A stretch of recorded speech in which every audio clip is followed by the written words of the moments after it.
নমস্কাৰ বন্ধু বান্ধৱীসকল, স্বাগতম জনাইছো অল টিপছ 2.0 MG ইউটিউব চেনেললৈ। বন্ধুসকল, আজিৰ ভিডিঅ'টোত মই হিমালয়া বাচাকা চিৰাপৰ বিষয়ে আলোচনা কৰিম। এই হিমালয়া বাচাকা চিৰাপটো কি কামত ব্যৱহাৰ কৰা হয়, ইয়াতে কি কম্পজিশ্যন আছে, ইয়াৰ মূল্য কিমান, ইয়াৰ ড'জ আৰু ইয়াৰ কোম্পানীটোৰ নাম কি, এই চিৰাপটো ব্যৱহাৰ কৰাৰ পিছত আপোনাৰ কি সাইড ইফেক্ট হ'ব পাৰে আদিৰ বিষয়ে ভিডিঅ'টোত আলোচনা কৰিম।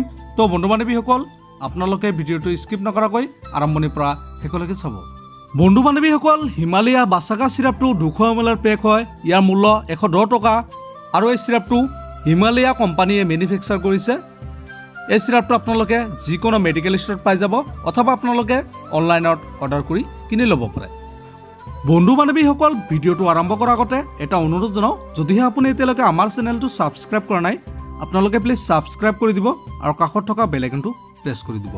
তো বন্ধু বান্ধৱীসকল, এই হিমালয়া বাচাকা চিৰাপটো শ্বাসনলীৰ বেমাৰ ঠিক কৰাৰ বাবে ব্যৱহাৰ কৰা হয়। হাঁপানি, অতিৰিক্ত কফ, বুকুত কফ জমা হোৱা আদি এনেকুৱা কণ্ডিশ্যনত এই চিৰাপটো ব্যৱহাৰ কৰা হয়। বন্ধুসকল, যদি কোনো ব্যক্তিৰ অতিৰিক্ত কাহ হয়, উশাহ লোৱাত কষ্ট হয়, এনেকুৱা ক্ষেত্ৰত এই চিৰাপটো ব্যৱহাৰ কৰিলে নিশ্চয় আৰাম পাব।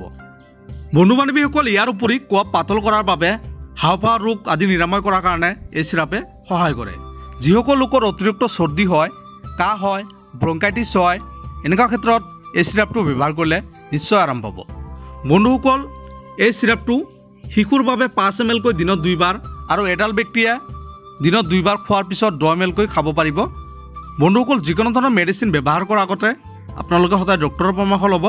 ডক্টৰৰ পৰামৰ্শ নোহোৱাকৈ আপোনালোকে এই মেডিচিনটো ব্যৱহাৰ নকৰিব। তো বন্ধুসকলে, হিমালয়া বাচাকা চিৰাপটো আপোনালোকে কেতিয়াও অভাৰড'জ ব্যৱহাৰ নকৰিব। অভাৰড'জ ব্যৱহাৰ কৰিলে আপোনাৰ ছাইড ইফেক্ট দেখা দিব পাৰে। বন্ধুসকল, এই চিৰাপটো ব্যৱহাৰ কৰাৰ পিছত আপোনাৰ গেছ, বমি, বুকুত জ্বলন ভাৱ আদি এনেকুৱা ধৰণৰ সমস্যা দেখা দিব পাৰে। বন্ধুসকল, এই চিৰাপটো সম্পূৰ্ণ আয়ুৰ্বেদিক চিৰাপ হয়, সেইকাৰণে বিশেষ কোনো ধৰণৰ ছাইড ইফেক্ট নাই। যদি কোনোবাই অভাৰড'জ ব্যৱহাৰ কৰে তেন্তে এইসমূহ সমস্যাই দেখা দিব পাৰে। তো বন্ধু বান্ধৱীসকল, আজিৰ ভিডিঅ'টো ইমান আছিল।